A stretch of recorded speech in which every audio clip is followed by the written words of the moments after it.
অধ্যায় ১৬। কোরআন মতে পৃথিবী কি সমতল না গোলাকার?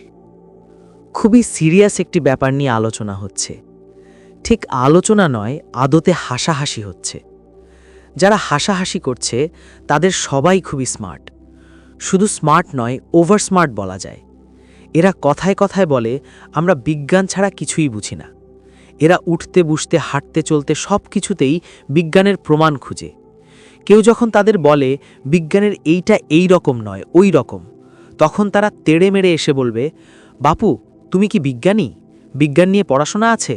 ক্লাস বিজ্ঞান পড়েছ যে বিজ্ঞান নিয়ে কথা বলতে আসছো? যাও আগে পড়ো, পরে লেকচার দিবা। আবার এই তারাই অনলাইনে কিছু ছাই পাশ পড়া মুক্তমনা তথা নাস্তিকদের লেখা পড়ে সেটাকে এত পরিমাণ বিশ্বাস করে যে নিজের বাবা মাকেও এরা অত বিশ্বাস করে না। এইসব নাস্তিকগুলোর অধিকাংশই এমন যারা আরবিতে কোরআন পড়তেই জানে না। কিছু ইংরেজি অনুবাদ এবং বাংলা অনুবাদের খিস্তি উড়িয়ে বলে কোরআনের এইটা ভুল ওইটা ভুল, কোরআনের এইটা অবৈজ্ঞানিক ওইটা অবৈজ্ঞানিক। লেখা পড়ে মনে হবে এরা এক একজন বড় বড় মুফতি ছিল একসময়। কোরআনের ব্যাখ্যা করতে গিয়ে এত সব ভুলভাল দেখে তারা আজকে নাস্তিক হয়ে গেছে। এরা আরবিতে কোরআন পড়া তো দূরে, অধিকাংশই ২৯টি আরবি হরফ ঠিকঠাক মতো বলতেও পারবে না। এই মুহূর্তে হাসাহাসি হচ্ছে কোরআনের পৃথিবীর আকার নিয়ে। হাসাহাসি করছে বিপুল, সৌরভ আর নিপুন্দা। বিপুলকে আগে জুমার নামাজে দেখতাম, এখন সে নাকি ধর্মকর্ম করছে না, বিপ্লব নিয়ে আছে, কমিউনিজম বিপ্লব। বিশ্ববিদ্যালয়ে আসলে ছেলেদের মধ্যে এমনিতেই রক্তগরম টাইপ একটা ভাব থাকে। এই ভাবের সাথে যখন দু চারখানা মার্কস আর লেলিনের কিতাব যুক্ত হয় তাহলে তো কথাই নেই।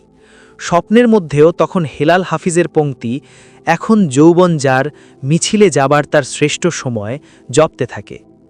বিপুলেরও একই অবস্থা। বিশ্ববিদ্যালয়ে এসে কি না কি পড়েছে, এখন ঈশ্বরকে অলিক কল্পনা মনে করা শুরু করেছে। অবশ্য এর পেছনে মোক্ষম মনিকা পালন করেছে নিপুন্দা। ইনি কট্টর বাম। আমাকেও কয়েকবার আরজালি মাতুব্বরের বইটই পড়তে দিয়েছিল। আমি পড়ে হাসি মুখে ফেরত দিয়েছিলাম।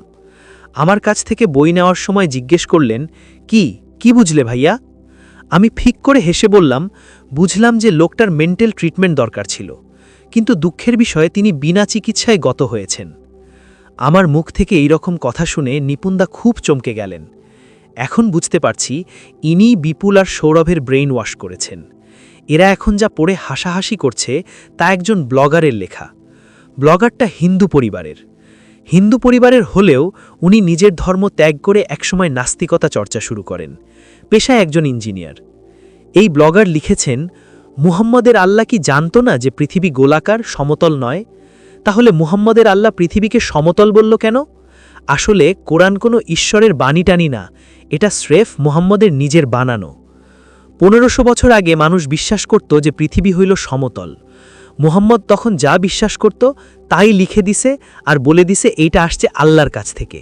হা হা হা, বোকা মুমিনগুলা এইটারে আল্লাহর বাণী মনে কইরা বাকুম বাকুম করতাছে। নাউজুবিল্লাহ। প্রমাণ হিসেবে উল্লেখ করল এই আয়াতগুলো। তিনি তোমাদের জন্য ভূমিকে করেছেন বিছানা স্বরূপ, সূরা নূহ ১৯। And Allah has made the earth for you as a carpet spread out. তিনি তোমাদের জন্য জমিনকে করেছেন বিছানা স্বরূপ, আর তাতে তোমাদের জন্য করেছেন চলার পথ, সূরা তহা ৫৩। অতঃপর তিনি তার জমিনকে বিস্তীর্ণ করেছেন, আন-নাজিরাত ৩০। আমি আর সাজিদ পাশাপাশি বসে আছি। আমার তো গা জ্বলে যাচ্ছে এদের বিদ্রূপ ঠাট্টা দেখে। সাজিদ একদম শান্তভাবে বসে বসে এসব শুনছে। কি করে যে পারছে কে জানে। নিপুন্দা বলল, কি সাজিদ মিয়া, তোমার কি কিছু বলার আছে এই ব্যাপারে? সাজিদ হাসল, সচরাচর যেমন হাসে। এরপর বলল, দাদা তোমরা বলে যাও, আমি না হয় আজ শুনেই যাই। না, তোমাকেও বলতে হবে তুমি কি বিশ্বাস করো, পৃথিবীটা কার্পেটের মতো সমতল নাকি বিশ্বাস করো পৃথিবীটা গোলাকার? সাজিদ বলল, আমি বিশ্বাস করি পৃথিবীটা গোলাকার। হা হা হা, তাহলে তো কোরআনের সাথে বিপরীত হয়ে গেল।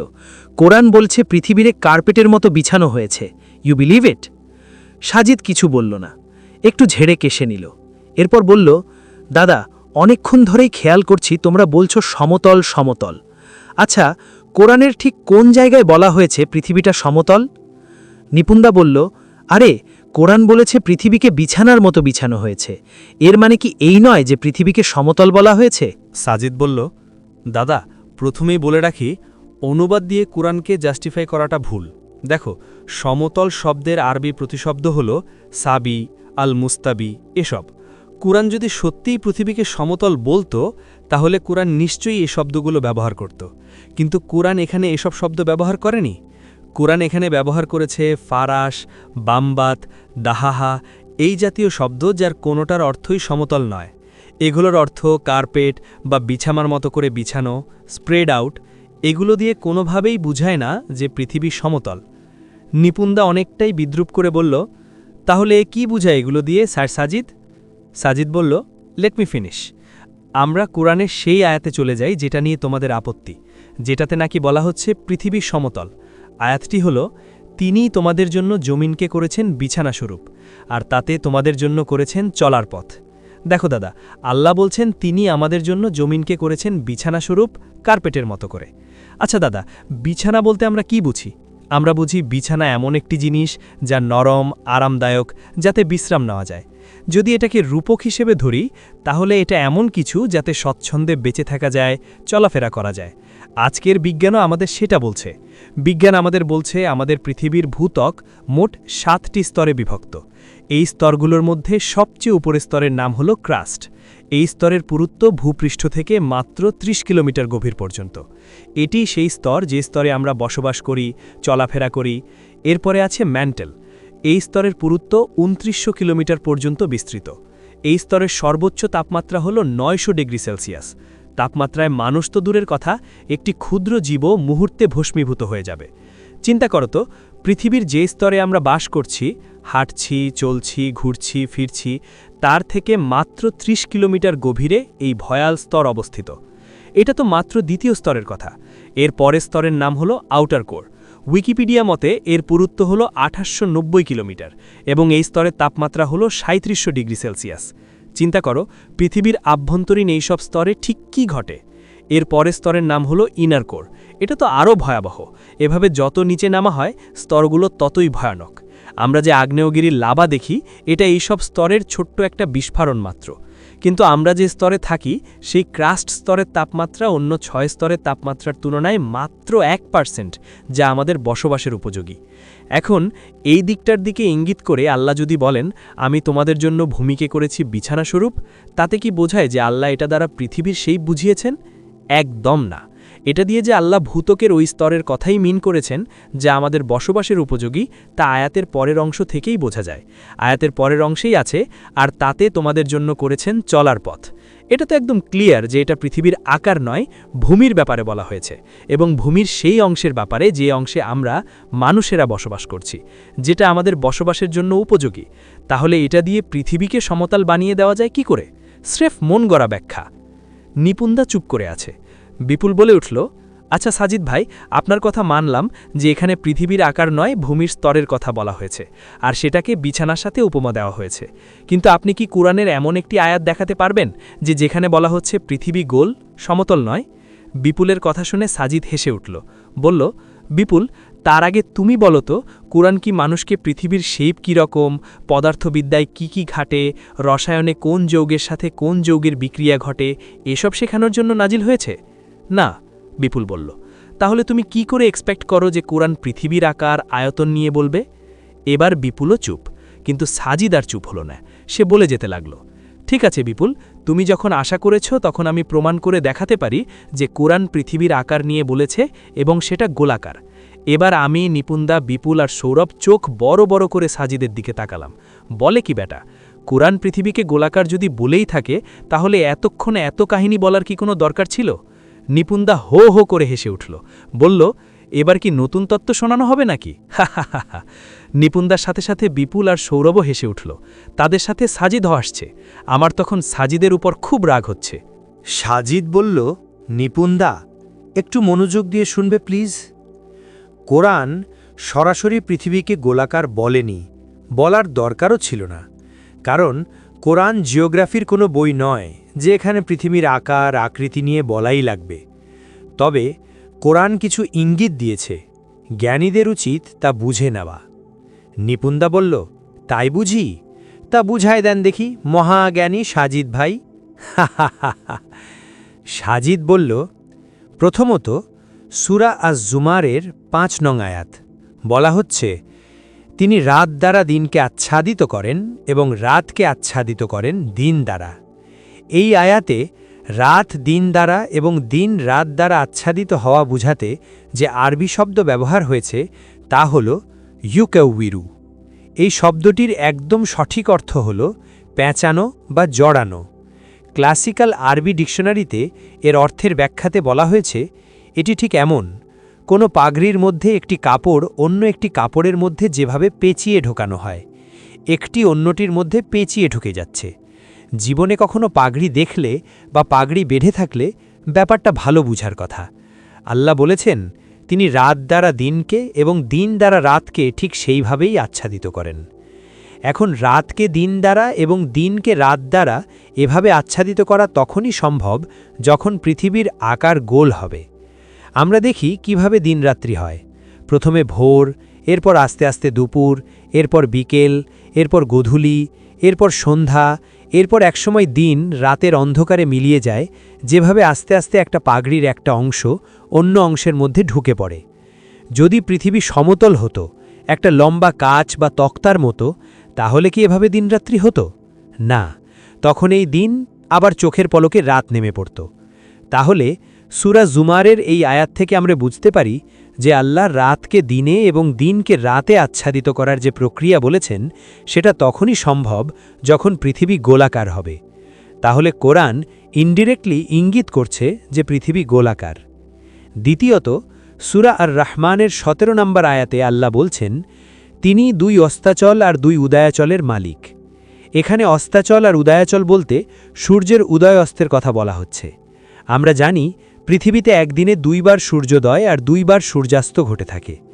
আমরা বাংলাদেশে যখন সূর্যকে পূর্ব দিকে উদিত হতে দেখি, তখন আমেরিকানরা দেখে যে সেখানে সূর্যটা পশ্চিমে ডুবে যাচ্ছে। তাহলে আমাদের এখানে যখন সকাল, তাদের কাছে তা সন্ধ্যা। আবার আমরা যখন সূর্যকে পশ্চিমে ডুবে যেতে দেখি, তারা তখন সূর্যকে পূর্ব দিক থেকে উদিত হতে দেখে। তার মানে পৃথিবীতে মোট ২ বার সকাল ২ বার সন্ধ্যা পরিলক্ষিত হয়। এখন ২ বার সূর্যাস্ত আর ২ বার সূর্যোদয় তখনই সম্ভব যখন পৃথিবীর আকার গোল হবে। পৃথিবীর আকার যদি সমতল বা চ্যাপ্টা কাঠ বা তক্তার মতো হতো, তাহলে পৃথিবীতে একবারই সূর্যাস্ত সূর্যোদয় ঘটত। তক্তা সদৃশ পৃথিবীর এক পাশে সূর্য উঠে অন্য পাশে ডুবে যেত। কিন্তু সেরকম হয় না, কারণ পৃথিবী গোলাকার। এই জন্য পৃথিবীতে আমরা ২ বার সূর্যাস্ত আর সূর্যোদয় দেখতে পাই। আল্লাহ কোরআনে একই কথা বলছেন। তিনি বলছেন, তিনিই মালিক ২ অস্তাচল আর উদয়াচলের। তাহলে তিনি নিশ্চয়ই জানেন পৃথিবী গোলাকার, তাই তিনি ২ সূর্যাস্ত আর ২ সূর্যোদয়ের কথা বলেছেন। তিনি যদি পৃথিবীকে ফ্ল্যাট তথা সমতলই বলবেন, তাহলে অবশ্যই তিনি ১ অস্তাচল আর ১ উদয়াচলের কথাই বলতেন, কিন্তু তিনি তা বলেননি। তার মানে কোরআন ইঙ্গিত করছে যে পৃথিবী গোলাকার। এতটুকু বলে সাজিদ থামল। বিপুল চুপ করে আছে, নিপুণদাও চুপ। তাদের হয়তো আর কিছু বলার নেই এই মুহূর্তে। সৌরভ বলল, সবই বুঝলাম, কিন্তু পৃথিবীর ভূমিকে বিছানা বলার কি দরকার, এত জটিল করে? সাজিদ হাসল, বলল, সৌরভ, আমি যখন সেকেন্ড ইয়ারে পড়ি তখন নিপুণদা আমাকে একটি লাভ লেটার দিয়েছিলেন বিপাশাদিকে দেবার জন্য। কি নিপুণদা, দাওনি? নিপুণদা লজ্জা লজ্জা ভাব নিয়ে বলল, হ্যাঁ, কিন্তু এখানে বলছো কেন এসব? জানো নিপুণদা, আমি সেই চিঠিটা বিপাশাদিকে দেওয়ার আগে খুলে একবার পড়ে নিয়েছিলাম। কি রোম্যান্টিক প্রেমপত্র ছিল সেটা। নিপুণদা হাসছে, লজ্জাও পাচ্ছে। আমরাও হাসছি। সাজিদ বলল, আচ্ছা সৌরভ, নিপুণদা যে বিপাশাদির মুখকে চাঁদ মুখ বলেছে, এখানে নিপুণদাকে বুঝিয়েছে যে বিপাশাদির মুখ দেখতে চাঁদের আকৃতির মতো, আই মিন গোলাকার? সৌরভ বলল, না, উনি বিপাশাদির রূপ বুঝিয়েছেন এটা দিয়ে। এক্স্যাক্টলি, নিপুণদা সেদিন চাঁদমুখ দিয়ে আসলে বিপাশাদির রূপ বুঝিয়েছে, বিপাশাদির মুখের আকৃতি না। এটাকে বলে উপমা। ঠিক সেরকম আল্লাহ পৃথিবীর ভূমিকে বিছানার উপমা দিয়ে বুঝিয়েছেন তিনি আমাদের জন্য কত উপযোগী করেই না এটা তৈরি করেছেন। এটা দিয়ে তিনি পৃথিবীর আকৃতি বা আমার বা তোমার বেডরুমের বিছানা বোঝাননি, বুঝেছ? সৌরভ একদম চুপ মেরে গেল। সে নিশ্চয়ই বুঝেছে। বিপুলও চুপচাপ। সাজিদ নিপুণদার কাছে গিয়ে বলল, সরি দা ভাই, ওই চিঠিটা তোমার পারমিশন ছাড়াই পড়েছিলাম বলে। কি করব বলো, তোমাদের মতো সিনিয়রদের থেকেই তো এক্সপিরিয়েন্স নিতে হবে, তাই না? নিপুণদা সাজিদকে ধরতে যাচ্ছিল আর সে অমনি দিল এক দৌড়।